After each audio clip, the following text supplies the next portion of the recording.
Thank you so much, Dr. Bachniak. I'm very, very honored to be here. I could hear in the background all of you participants kind of just checking in and signing in to this important conversation. I know that it's really, really great to just be in conversation with such wonderful, wonderful educators. And so today, what I want to talk about is how, as educators, we can start the process of transforming lives. And it's tough times. We have a twin pandemic. The first pandemic we're very familiar with. It's affected us for, can you believe it? Half a year, COVID's been here with us. 6 months. Let's let that sink in, right? That we've been hiding from COVID, trying to stay safe from COVID, and dealing with the trauma of COVID for 6 months now as a country, as a world.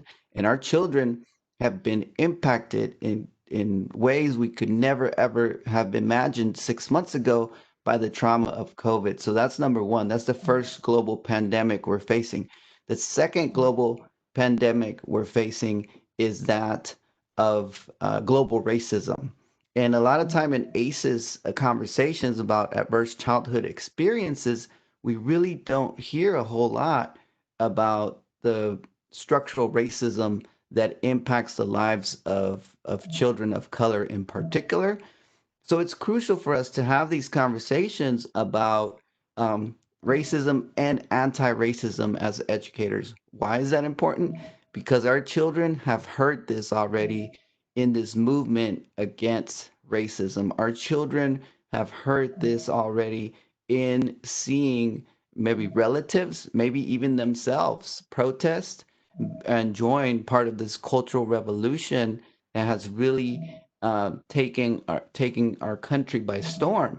And so, if we don't address what's going on in this historical moment in terms of anti-racism, and quite frankly, to be um, transparent here in terms of what we're seeing and not let the elephant in the room hide anti-blackness in this country, to not have those conversations, what's going to happen is that our children are going to feel that we're not being authentic educators. So my first message to you is that we have to be authentic educators if we want to reach children who have experienced trauma. And that's important because if we are not authentic, our children are going to see right through us. Our students are going to see right through us. Being authentic is so, so important as an educator, just to address what they've seen in this historical moment in the last few months, and just allow them that room to talk about it. So, to provide emotional support to students is crucial in addressing trauma. One of the things I like to think about when I think about trauma, I was a traumatized kid.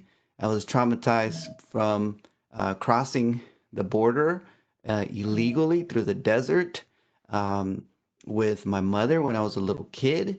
I was traumatized by the poverty we lived in and the violence and drug abuse and alcohol abuse inside my household. I was a little kid. I was be sleeping on the floor because I didn't have a bed, and drunk grown men who were drunk would be dancing in my living room right over me, and they'd fall on top of me in the middle of the night because they were so drunk. These are strangers. I didn't know them. I was traumatized by this as a child. And then I was traumatized by later on being a victim of gun violence. And I'll talk a little bit about that in a minute here. All this trauma made me a traumatized child. But would you agree with me when when I say that I was not just a traumatized individual, a traumatized human being? I was more than that. And that's very important to think about, that sometimes we give one identity to our students and we say, "Oh, they're traumatized." The assumption is they're just traumatized. So the way I like to think about trauma is that my holistic approach to it is that it's emotion informed approaches, not necessarily trauma informed approaches, but emotion informed approaches. And the difference is that when you have an emotionally informed approach, you're reaching the whole individual, right? That the child is not just traumatized, the child can also be happy, the child can also be full of joy, the child can also be full of other emotions beyond. Of course, trauma is not so much an emotion, but something that happens to you. So beyond being a victim, you also have all these other categories that make you resilient. And speaking of resilience, I also want to make the point that we're so caught up in this framework of resilience, which is crucial for a lot of our students. And now it's time to evolve this concept of resilience, that beyond resilience, we could be and should be thinking about prosperity. Otherwise, what we do when we relegate our poor children in particular to resilience is that we often just expect them to be survivors, right? To be resilient is to be a survivor.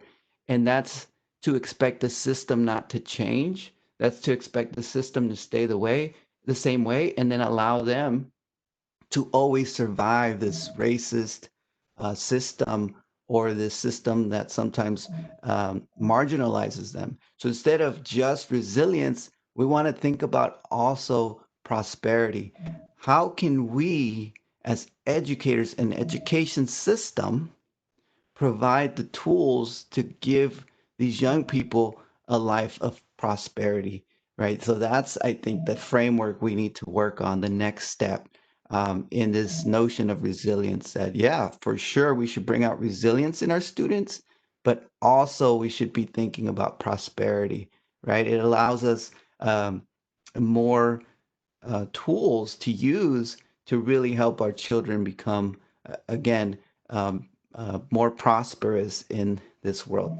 Okay, so that was my opening. And before I continue, I want to show you a short video clip here of my own personal journey.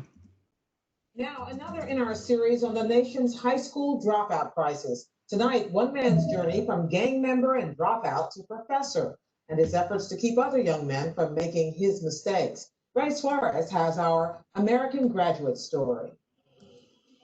My name is Victor Rios. In 1994, this was me.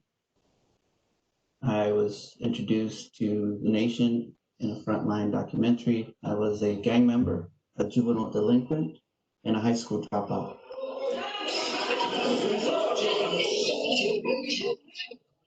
But in the 18 years that followed, Victor Rios earned his high school diploma, finished college, earned a PhD from the University of California at Berkeley, and wrote 2 books on his life and his research on juvenile delinquency. He now teaches sociology at UC Santa Barbara and helps at-risk youth navigate the perils of adolescence. I'm sure you're closer to some people. Rios is also a family man with a wife, Rebecca, and 3 children. Life is constantly busy. To be this far into the future, I feel like I've lived 2 lifetimes.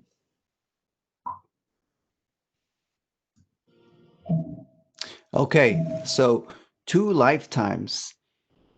The second chances that as educators we're able to provide for our students, the power of emotional support in disrupting bias, trauma, and inequality. When we think about inequality, we think about racism, we think about poverty.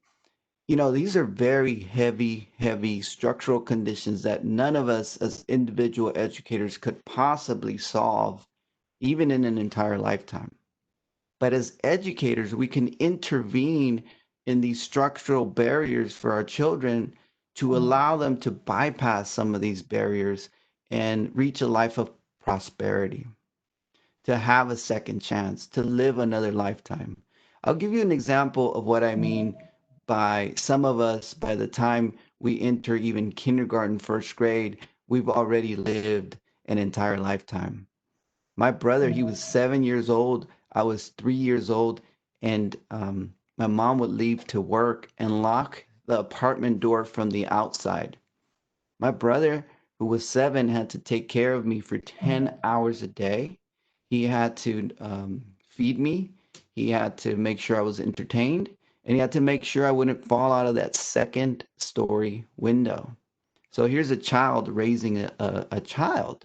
So by the time my brother goes to school and tries to learn, his preoccupation, his priority is actually not so much in education, is not so much in trying to learn academics. His preoccupation is, how am I going to feed my family? How am I going to care for my brother?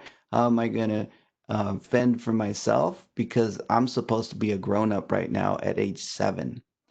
Um, right now, you have a hybrid model of education where you're only going to be, if you're lucky, right, you're going to spend half the time you used to spend with your children to be there for them. And the other half, right, it's going to be this kind of conversation. And we know how the technology can fail us in many ways, whether it's, on our end, such as systems that don't work properly, or on the students' end, where maybe they have the technology at home because the school district participates in providing technology. But even so, right, that environment in the background, sometimes these children don't want to show you their environment. And another point I want to make here is that in remote learning, we should not press children, pressure them or force them to turn their cameras on a consistent basis. Why is that? Because, for a lot of them, especially those that come from poverty, I've been doing surveys, I've been going into virtual classrooms to observe. Most of the time, the children that are not logging in or opening their camera are children that, once they do open their camera, there are factors in the background that any of us would be a little bit, let's say, in the children's perspective, embarrassed about, whether it's, you know, uh, a household where there's a lot of people in the background, whether it's a household where, there's broken walls, or just it doesn't look, for the child, right, in their perspective, it just doesn't look right for them. It doesn't feel right. They don't want to be on camera. And developmentally, right?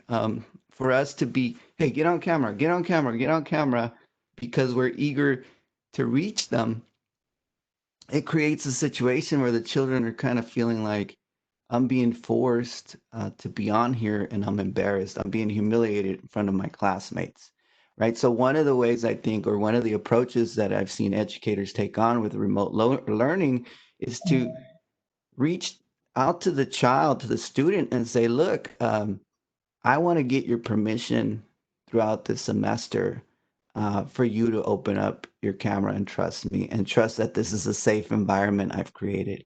Can I get your permission? Can I earn it? That's a different approach. Now the child feels like they have the power. They feel that they have the right to turn on the camera or not, versus saying, hey, you know what? Turn on your camera, turn on your camera, turn on your camera. Everyone has 100% participation, right? We can understand the eagerness of an educator wanting the child to participate, but at the same time, we want to make sure that children feel safe. And final point on this is that you by pressuring a child to get on camera, it's another form of trauma too. It's a micro trauma, right? It's like, oh gosh, now I have to, be uncomfortable even more so.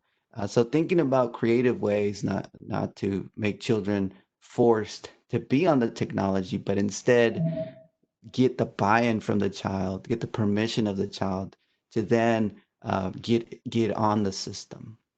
So, in my own experience, again, I was talking about my brother and I. We were very little when we crossed the border into the United States with my mom, and I didn't have a father growing up. He abandoned me before I was even born, and so my mother would struggle, and she tried to make ends meet, but she couldn't.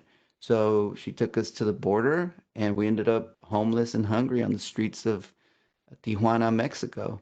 And little kids begging for money on street corners. And my mom, she got desperate. So she took us through the desert. We got lucky. We made it through to the land of opportunity, to a place where nobody goes hungry. At least that's what we thought in our imagination. And a place where everyone lives a good life. When we get here, my mom gets her first job, and her boss told her, I'm going to pay you whatever I want. And if you tell anyone that I'm paying you less than minimum wage, I'm going to call immigration so they could send you back to Mexico. So my mom was terrified. She didn't know what to do. She didn't know how to react. So she just took that little bit of money that her boss was paying her below minimum wage, and she got us this little apartment in a neighborhood that was, full of drugs, violence, um, uh, desperation. And I'm growing up in this environment, and I'm seeing a lot of stuff I shouldn't be seeing at my age. And one day, as I'm growing up in this environment, my little cousin, he was 2 months old. He was a baby. He was sleeping in his crib. And we had big rats in the house, rats that were this big with long tails. And middle of the night, while his whole family sleeping, while we were sleeping, we were his neighbors, the rats crawled on his crib, and they began to chew his face up. They chewed his lips and his gums and his cheeks. And by the time his mom got up and turned on the light and realized what was going on, my little cousin was full of blood, and he had to be taken to the hospital. His little face had to be fixed at the hospital. And by this time, I'm in eighth grade, and I tell myself, I don't want to live like this anymore. I don't want to be poor. So it was in eighth grade. It was the first time I decided to drop out of school and get a job because I thought school's not paying my bills. School's not helping me at all. School, I don't even like school anymore. You see, in third grade, I shut down from school permanently. In third grade, I liked to read. I read a lot of Greek mythology. Um, but one day I was sitting in the front of my class, and the teacher, speaking of forcing children to learn, right? She was forcing me to learn. I was sitting in the front of the class, and she says, Victor, read this word on the board. And it was a four-letter word. And I was like this, nope.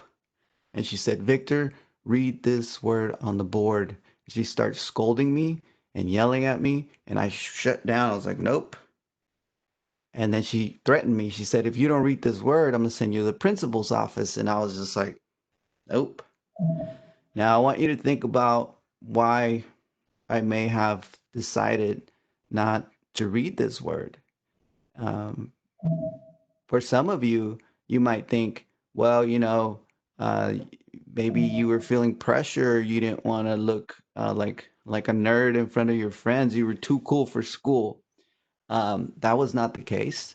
And some of you might say, well, she was just being mean, and you shut down. And that was not the case. I actually really liked this teacher. She would give us butter pretzels, little butter pretzel sticks. She knew we were hungry, so she would just feed us. She was a great teacher. So that was not the case. I really liked her, and she was not mean to me in general. And some of you might have figured out by now, well, why wouldn't he read the word? Maybe he didn't know how to read, but I just told you that I would read Greek mythology, so I knew how to read. Um, And the reason I'll tell you that I would not read this word on the board was because I needed glasses. I could not see the word. I needed glasses. I could not see the word. And so I ended up not being able to read the word because I couldn't see the word, even though I sat in the front of the class. You see, I was in third grade. I didn't realize I needed glasses. And I didn't realize I needed glasses until I was 14 years old. That's the first time I got my first pair of glasses. Now let's think about trauma, right? The trauma of poverty, but also the trauma of not having adequate health care. And that sometimes, right, as educators, we might forget, even some of us that come from the working class, right? We might forget where our students are coming from, right? The environment, the lack of adequate health care, of adequate basic conditions, right? In that Maslow's hierarchy of needs, that some of our students haven't even reached that basic foundation. And here we are expecting them to get on screen and participate in learning and show up and be ready to learn. By the way, being ready to learn is a very middle class assumption, right? Being ready to learn assumes a lot of me. It assumes that I have the resources to have a pen ready, the resources to have my water ready, the resources to turn my computer on, to have a background ready. Being ready to learn assumes that I am middle class or above, right? Because that's who is able to afford these things. So being ready to learn becomes an inequitable assumption. In this case, my teacher thought you should be ready to learn, even though she didn't know this, but I needed glasses, right? So sometimes we got to go back to the very basics, folks. The point here is that the very basics are important to cover before we start moving up in that hierarchy of needs, which is, of course, later on the academic piece, right? That if we don't cover the basics for our children, for our students, that we're not going to be able to teach them, right? If you want to teach me, if you want to teach me, first you have to reach me. I'll say it again. If you want to teach me, first you have to reach me, right?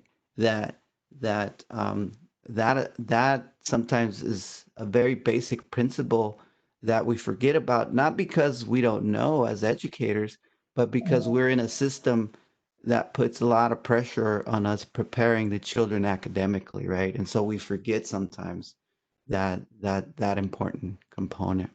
Okay, so I shut down third grade from education because the teacher kicks me out, and I was traumatized by that. And I was like, I don't like school. I don't want to read. So I stopped reading from third grade to 11th grade. Did not read one book, one paragraph of anything. Eighth grade, I drop out of school. I go get a job. I'm pushing lawnmowers, and I'm not making enough money.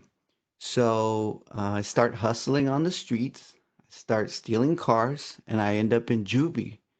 When I get to juvie the first time, I'm 14 years old. I'm this little guy, and the guard he tells me, "I'm going to teach you a lesson." And I'm trying to be a tough guy, but I'm little, so I'm like, "Well, teach me the lesson. What's the lesson?" And he's like, I'm going to put you in a cell with an older kid so they could beat you up. And I was just like, all right, I don't care. So he puts me in a cell with an older boy. He was 17. And I get in the cell. It was a tiny little, like a conventional prison cell, right? Concrete beds, one toilet, very, very tiny. And I'm in the corner and I'm just trying to mind my own business. And this guy comes up to me. He says, "Hey, man, what you in here for?" And I'm just like trying to not show my fear. I'm just like, "Man, I stole a car." And he's like, he gets excited. He's like, "What kind of car?" And I'm like, just this old Toyota Tercel." He's like, he says to me, "Man, you're dumb." He's like, he says to me, "You're stupid." He says, you should be stealing high performance American vehicles." And I told him, I don't know how to steal those. And he goes, "Don't worry, I'll teach you." The reason I tell you this story is because when I went to juvie at age 14, instead of learning my lesson from the system to change my life around, to do better, to make amends to the people whose car I had stolen and have a conversation with them and pay them back. Instead of learning that lesson, what I learned was from other, right, young people that were committing crime. I learned how to commit more crime, further crime. So I get out of juvie and I steal other cars. And I end up in juvie 3 times, 3 felonies for stealing cars. I'm not proud of it, but I share it because it just goes to show how the system really neglected us, really taught us to become bigger, badder criminals and more violent because it was a violent system. So I end up on the streets again. I don't care. I don't care if I go to juvie. I don't care if I go to prison. I don't care if I end up dead. And this one day, I had gotten out of juvie.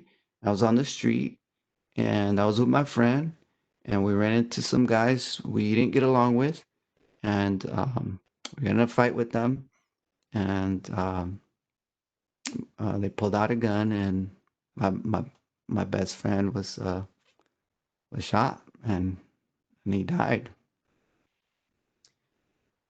And at this point in my life, I didn't know where to go. I didn't know who to turn to. I didn't know what to do.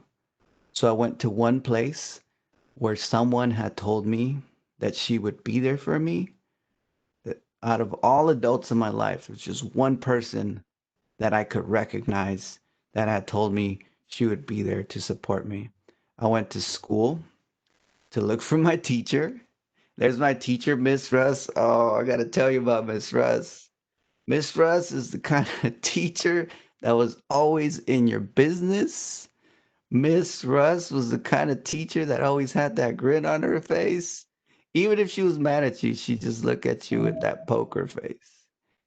Miss Russ was the kind of teacher that just absolutely was relentless in her pursuit of making sure that you as a student reached prosperity. I'll say it again. Miss Russ was the kind of teacher that was relentless about making sure that her students reached prosperity, right? This is the framework I'm providing because a lot of times we talk, again, growth mindset, incredible.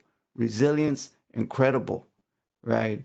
Grit, wonderful. I'm not downing any of those frameworks, but I am saying those are just, think of those as part of the um, Maslow's hierarchies of needs, if you will, right? That we can survive. That's cool. We could be resilient. That's cool. But how do we reach self actualization? Not just, right? Resilience or grit, right? That's almost racializing, if you will, because it's keeping some of us as survivors and then others as having privilege and power and the right to prosperity. Oh, but not your kind. Your kind is just the resilient kind. Y'all could stay here, right? Y'all just are survivors, but everyone else gets to be prosperous.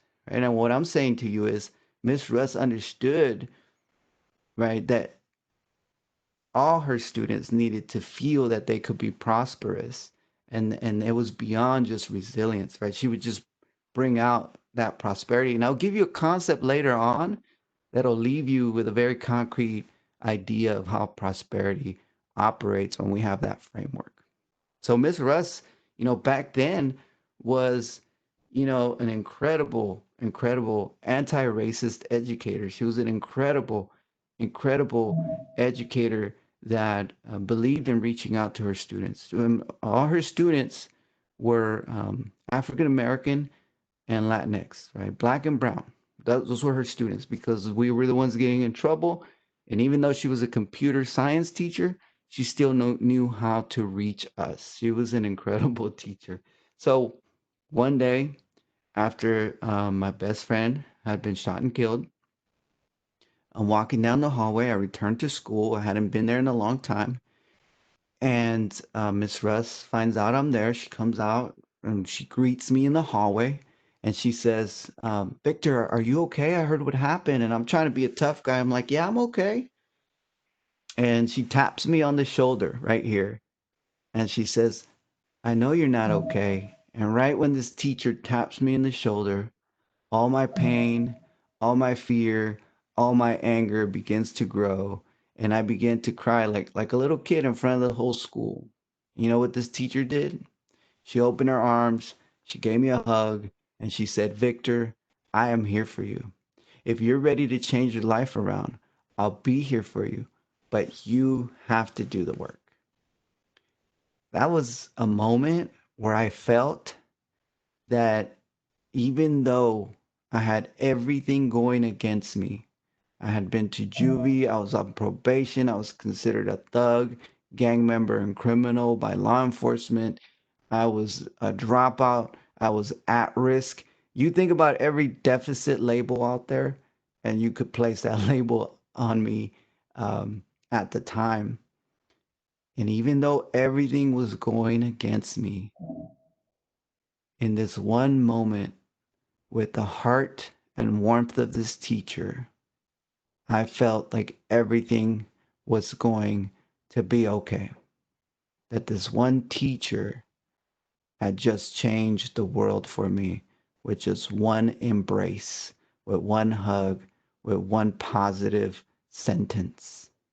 And you never know, educators, what one word, even through technology like this, what one sentence can do for your students when they're struggling, when they're going through trauma, when they're trying to figure out how to navigate this new world of remote learning or hybrid learning. That everything you say counts. Your words are powerful, and don't you forget that. That you got to put out that positive language, even if it means through these technologies. You got to put out those positive words for your students, even if there are daunting obstacles ahead, that you have to provide a prosperity framework for all students because we know that that's the one thing that keeps our hearts warm in the very cold that we encounter. So, with the help of my teacher, I started to do a little bit better in school. I was still seen by other teachers as a troublemaker. So she had to work with them. She had to help them understand me, not as a troublemaker, but someone with promise. And she would always tell her fellow educators, I don't teach subjects, I teach students. And think about her perspective, right? That first and foremost, even though she's a computer science teacher, she is there to center her whole paradigm, her pedagogy, her understanding of the world and her students first. And then after that, she's a computer science teacher. And a lot of times as educators, especially right in secondary, we become specialists, right? We get trained to be specialists. Oh, you're a specialist. You're a math teacher. You're an English teacher. You're this. Okay, then that's what I'm focused on. My math, my science, my English. And instead, right, that it should be a student-centered perspective. I'm here to make sure that the students are grounded and have a grasp of understanding that I will be there for them, that I have a connection with them. Now, this is a lot of times referred to as the friend framework in education. Like, oh, teachers as friends, and some teachers will tell me, "Hey, Dr. Rios, I'm not here to be their friend. I'm here to be their teacher." And I always reply, you know what? It's okay not to be their friend. It's okay not to be their best friend, but can you please be friendly to them? I'll say it again. It's okay not to be your student's friend, but can you be friendly with your students? Right? Those are two different um, subjectivities. Those are two different ways of being in the world. One is, that cool teacher that has friends on social media with their students, and people say they're too friendly. But then there's the teacher that's, you know, truly friendly in the sense of being positive in an emotional way that's connecting to the students, and the students can open up, right, to the learning process. That's what I'm referring to, right? The science behind learning is that first, the students must feel an emotional connection with their educator. I'll say it again. The science behind learning is that students must first feel an emotional connection with their educator. Otherwise, we'll perpetuate, and I'm just going to say it because we are in an anti-racist world now, right? This revolution we're living in is demanding from Generation Z, not me, not my generation, not your generation. I know there's different generations out there listening to me. The millennials, shout out to the millennials. Shout out. to the baby boomers. Shout out to Generation X. But guess what? Generation Z is demanding a lot more of us, right? They're demanding that we think about inequality and racism in our society. We've seen it in the news every day, right? And I'm just going to say it that some of the deficit language we've had in education is and has always been racist. Some of the deficit language we've had in education is and has always been racist. So let's think of this word at risk. It's been used for so many decades. And when we look at a picture of young people, there I am. I'm on the very bottom there with an all black outfit and a white hat, throwing up a gang sign. And there are some young people that I studied for one of my books who were getting criminalized by police. And well, if we think about risk, look, one of them has a bottle of gin in his hand. He's 14 years old. It's a school day. The other's just tagged up the wall. One of them has a blunt in his mouth. When people look at them, when our society looks at them, do we think promise or risk? Let's be real. We think risk. They're at risk. So it sounds appropriate. Yeah, these students are at risk. Let's help them out. But what you label me determines how you will treat me. If you label me a risk, you're going to treat me as a risk. And that's racialized, right? Because many times, most students, right, if we're willing to admit this, most students we label at risk are Black and brown students, right? Whereas at promise, that's almost saved, right, for a population that we know will make it, the high achievers. But we flip it and we say, look, these are students are at promise, they're not at risk, right? Or you decide what asset-based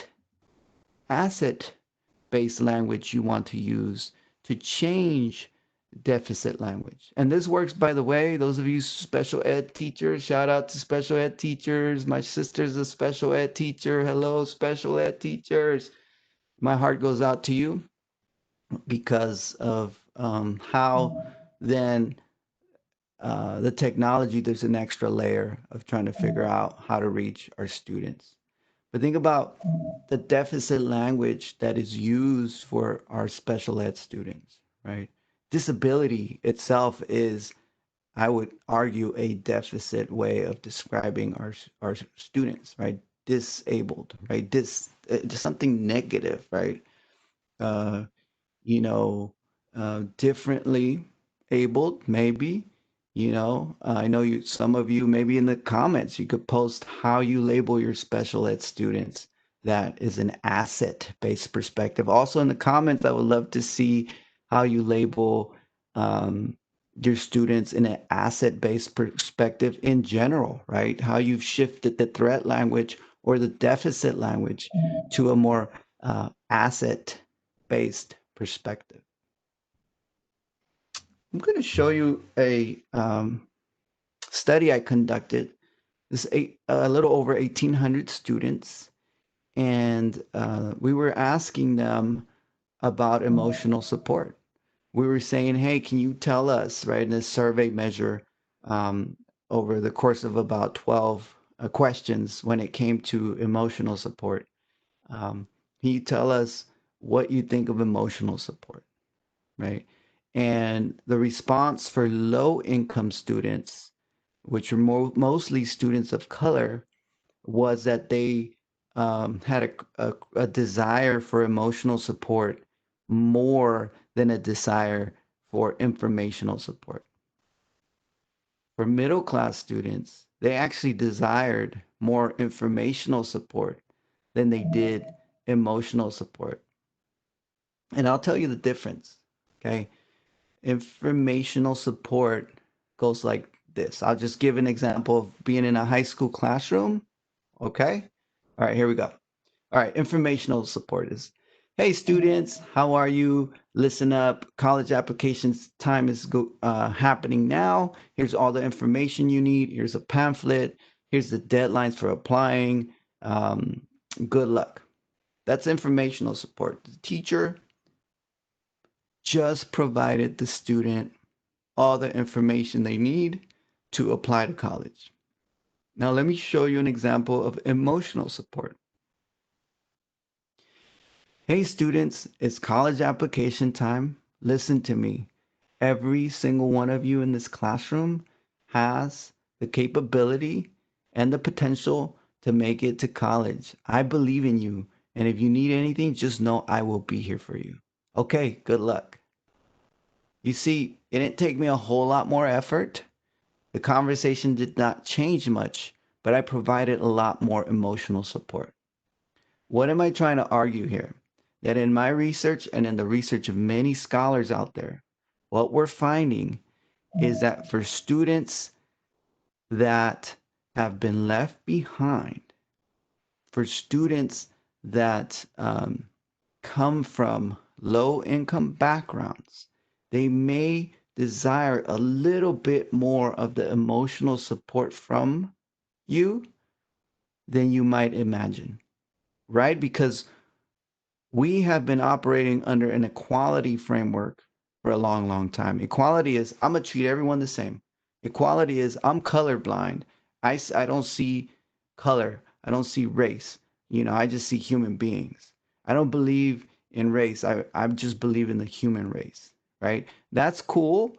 But what happens when we're colorblind is we ignore, right, the racism that exists in our society. When we're colorblind, we ignore these differences that are showing up empirically in the data that say, wait a minute, we can't be colorblind. We can't be social class blind, because if we are, we're treating low income students and middle income students the same, but the charts are showing that they're actually needing different kinds of support, right? That emotional support has to be provided a little bit extra for the low income students, at least in some of the research that's out there. And I don't even have to bring up the research. Many of you will agree with me. Absolutely, my low income students, I need to be able to be there for them as their teacher before I can even start talking academics.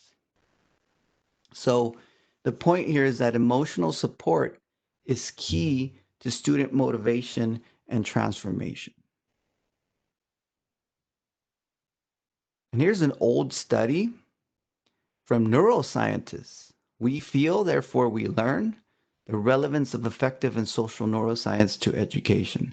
Learning, attention, memory, decision making, and social functioning are both profoundly affected by and subsumed within the processes of emotion. In other words, what neuroscientists have found is that the part of the brain, right, that's responsible for receiving academic information and learning is intricately connected to the part of the brain responsible for emotion, right? That if I'm depressed, sad, upset, angry, physiologically, according to these scientists, physiologically, I just can't learn from you, right? I have to let go of the trauma, let go of the emotion, and ground myself before I could start to learn from you. And later on in my breakouts, we'll be talking through some very practical strategies of how to approach through these mediums, how to approach our students with emotional support and to be mindful and grounded so that then they could start to learn. So, because of someone like you, I found a key. I want you to guess, or I want you to tell me what key do you think, and you can do it in the comments, what key do you think um, my teacher helped me find through my education? What key did my teacher help me find through my education? I'm going to check the comments right now, okay?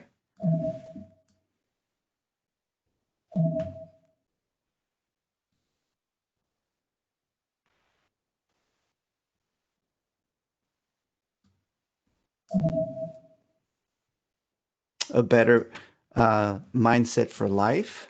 Good. Okay. Prosperity. That's a good one. All right. Laura McDaniel, prosperity. A key to myself, a key to confidence. Cara Mancini, um, Michelle Darby, a key to myself. Katy Perry. Oh, wow. I didn't know we were going to have Katy Perry on the line, folks. A connection. All right, Katy Perry. Um, Mary Hoffa, a key that I could do it. Linda Gower, believe in yourself, a key to believing in myself. Absolutely. By the way, going back to the labeling of students, look at this. One of the special ed folks said, I call my students exceptional students. That's a beautiful asset way of calling students exceptional students. All right, going back to the key to Dr. Archie, the key to possibilities, and then Rewati, Kilawan, success. Jennifer, inspiration. Wow, thank you so much for participating and telling me um, what key. Madeline Scotto, the key to see yourself as successful. Kathleen Bemis, a future. Now, let me ask you folks, how many of you grew up working class? Working class is pretty much anyone that really parents have to work all the time, maybe could make ends meet, maybe not sometimes, not so much a lot of class privilege, no private schools, maybe struggled a little bit with, Um, now think about what a working class student, once they get their education, what would that working class student want to do? Okay. Yes, a key to self-worth, prosperity, self-value. Oh, Dr. Archie, very working class. Day before payday, we scrambled eggs and soup. Dr. Archie, listen. Hey, we used to get government cheese. We used to stand in line at the welfare line and try to get Section 8, which is housing, but we were in like a 10-year waiting list. So instead of giving us housing, they would give us a big block of yellow government cheese. So my family and I, we would just shrug our shoulders. We would walk to the liquor store. That's where we got our groceries. We would buy tortillas, and we would go home and make quesadillas. So people, when life gives you cheese, make quesadillas. That's what we would do, right? But Nichelle Darby is saying best grilled cheese ever. Absolutely. A lot of my friends would go make grilled cheeses. I would go make quesadillas. And sometimes we would trade, we would barter grilled cheese for quesadillas. Talk about a cultural exchange, right? All right. Jennifer says she knows government cheese. Absolutely. You know, can I just say something though? Those of you that grew up working class or poor, please don't forget where you come from. Don't forget your roots. Do not forget where you come from. A lot of teachers I run into will say to me, look, I was poor. I made it. How come these kids can't make it? That should not be the attitude. The attitude should be, hey, kids, listen, I was on government cheese. This is how I made it. This is how I reached prosperity. And if the story works for you, because I like to share it because I know it might work for you, let me know and I can share more or I could walk you through those steps. Not so much, look, I made it. Why isn't your family made it? Why haven't you made it? Why haven't you taken advantage of education? I took it. We forget where we come from, right? Great. Thank you. This is great participation. But guess what? None of you have guessed what key my education gave me yet. I'll tell you what key my education gave me. Um, Look at this. This is a picture of my mom. So I graduated, right? I went off to college. My teacher helped me go to college. She got me some mentors and they helped me apply. I went to college. Then after college, I applied to go get a doctorate degree at UC Berkeley. And I got accepted. And I get there and I worked hard for 4.5 years and I finished my PhD. In the year 2005, I became Dr. Victor Rios. And I graduate Berkeley on a Sunday. On a Monday, I'm at the bank asking for a home loan. Some of you know where I'm going with this. I'm at the bank asking for a home loan. And a few weeks later, I do the contracts. A couple months later, more than anything, I end up with a key to the house. I drive to my mom's dilapidated apartment. Yes, Jennifer, you figured it out. I drive to my mom's dilapidated apartment. You know the one you walk up the steps and the whole apartment building is rocking back and forth because it's so just messed up and dilapidated? I knock on her metal door.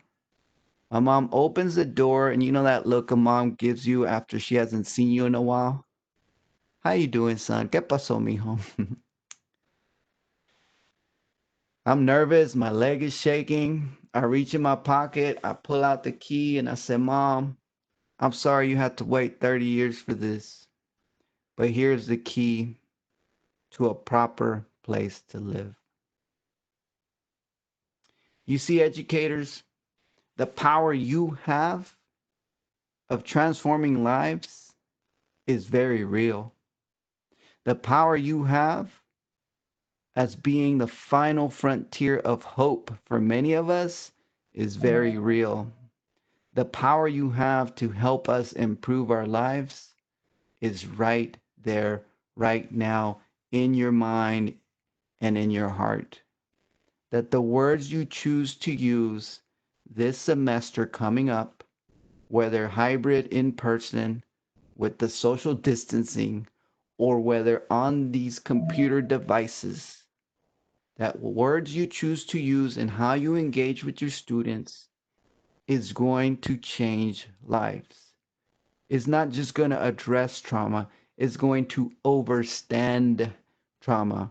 I'll say that word again, to overstand trauma. It's to stand over trauma. Trauma, you know, it may affect me, but I'm not gonna let it define me. I'm gonna overstand it, and not overcome it. Overstand it. I'm I'm gonna be above trauma, and I will get the services I need.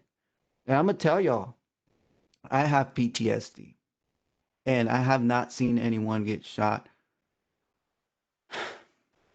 in 20 years, in over 20 years. My uncle was shot in the head in front of me. He was standing next to my mom's brother, when I was in college. It's a long story, but it's just, you know, a lot of trauma in my life. That was the last gun violence experience I had. That's over 20 years ago. But I still think about it.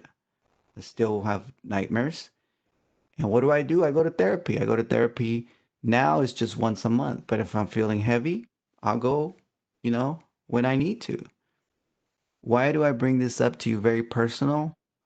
Because with trauma, right, it's a lifelong experience. It's a lifelong addressing the issue.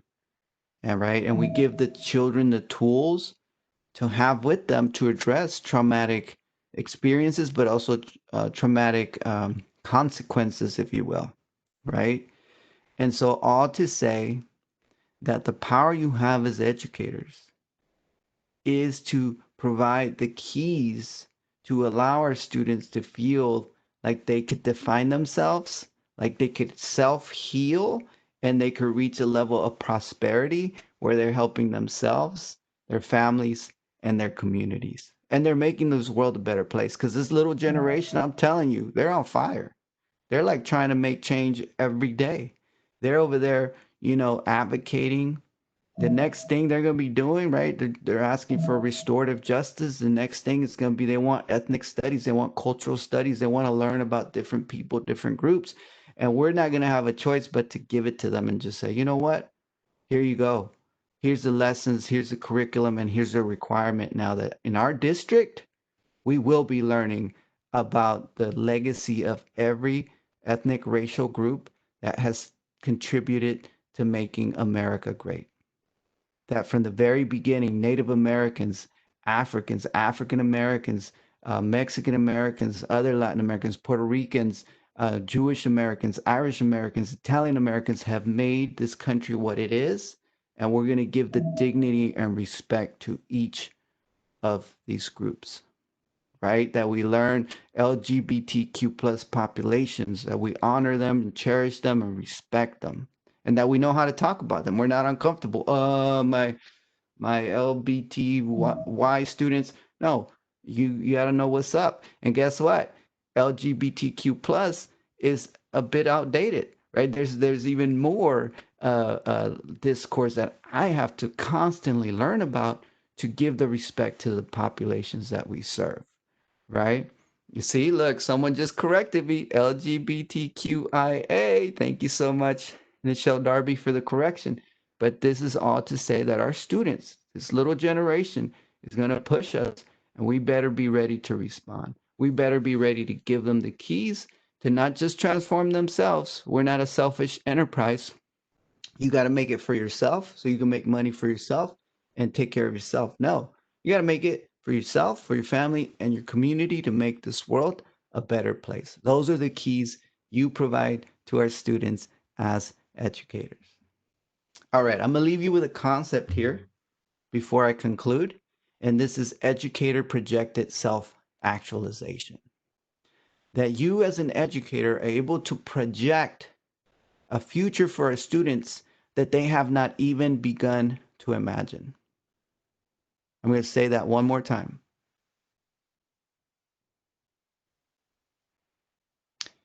That you, as an educator, can project for your students a future that they have not even begun to imagine. I'll give you a very concrete example.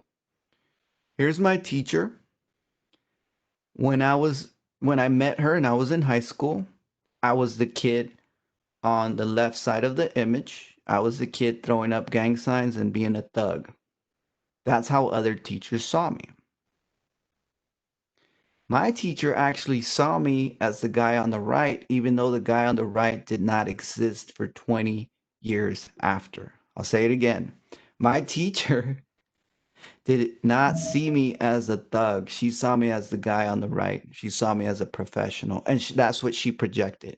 She projected prosperity for me. She didn't project failure. She projected prosperity.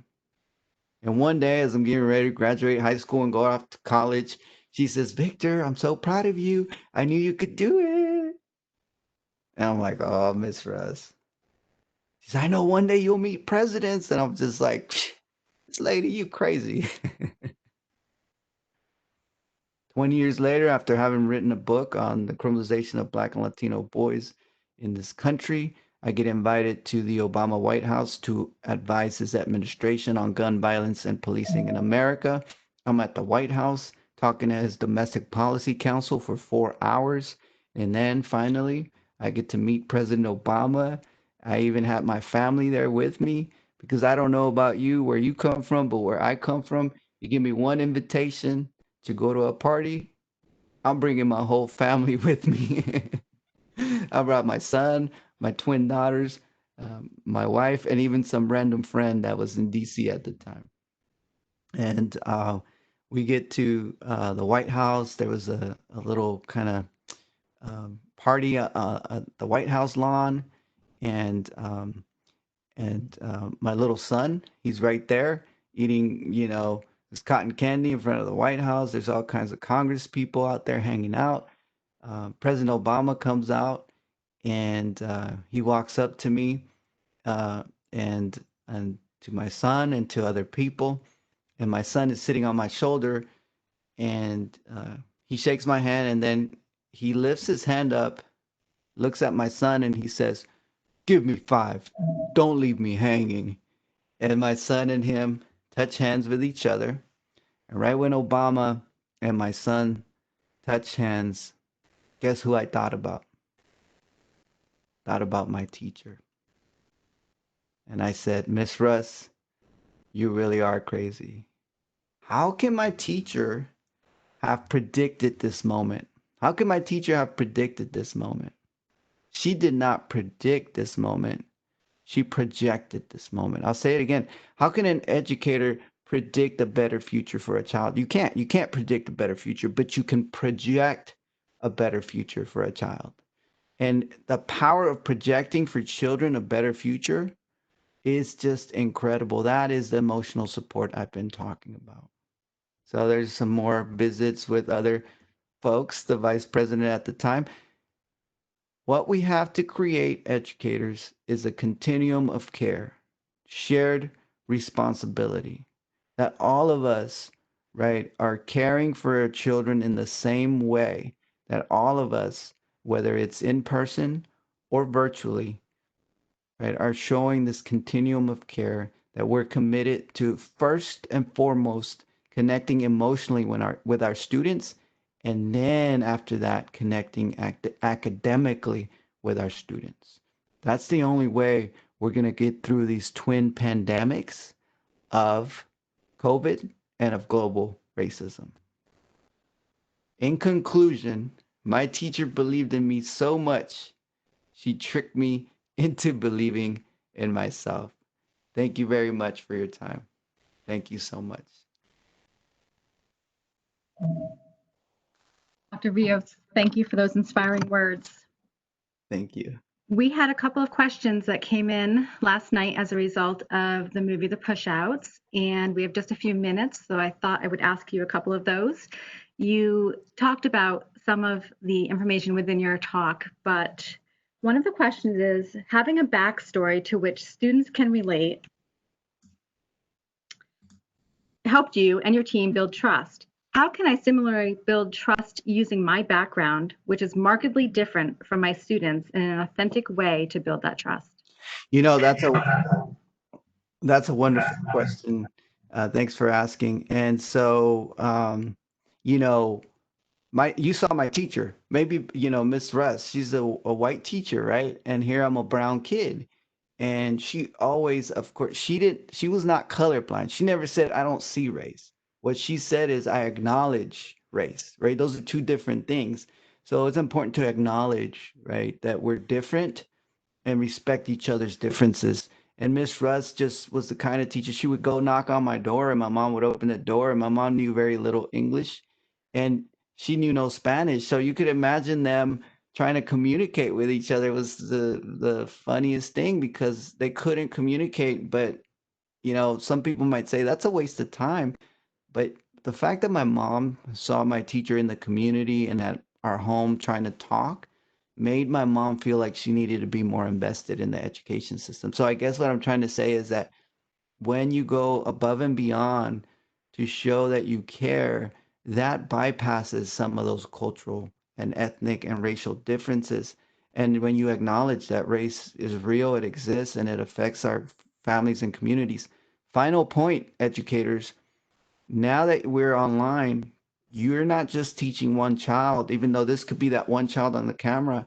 In the background and behind the set, there could be an entire family, parents, uh, grandparents, grandmas, cousins that are watching or listening to you. So now you're educating an entire family. And so with that comes that opportunity to let them know how much you're willing to connect with them, no matter your differences. Thank you. You talked about feeling, in the movie, you talked about feeling bad about going home when your students had to stay in their difficult neighborhoods. Then you said people who had helped you had also phased in and out of your life, weren't permanent fixtures for you. What is or was your process to deal with those hard feelings you had and may still have? Do you think those feelings come from a feeling, you haven't done or may never be able to do enough? And do you think those feelings will ever go away? So if we go to our homes outside of our workspace into different, how do we address that? Yes. So, I think that the important thing to think about, I have survivor's guilt, right? I feel bad about having left, my community. But you think of, or maybe as an educator, you feel bad about not being able to be there for your student like 24 hours a day, right? That if you just had a little bit more time, you could save that child. But that's a savior complex, and we have to get rid of the savior complex. What we have to do is have a transformative educator perspective, and that is that if you get 3 seconds with a student, this is how it should be. Hey everyone, listen up. My name is Mr. Rios. I'm your teacher. Hey, I believe in you. Let's get the semester started. Peace out. Boom. Right? That's it. That was 3 seconds, maybe more, maybe 6 seconds. But all to say, like, if that little motivation, you just don't know how the student might react. They might be like, Mom, I got this really cool teacher, and he said that he believes in me, and he's looking forward to working with me. And it's like, wow. So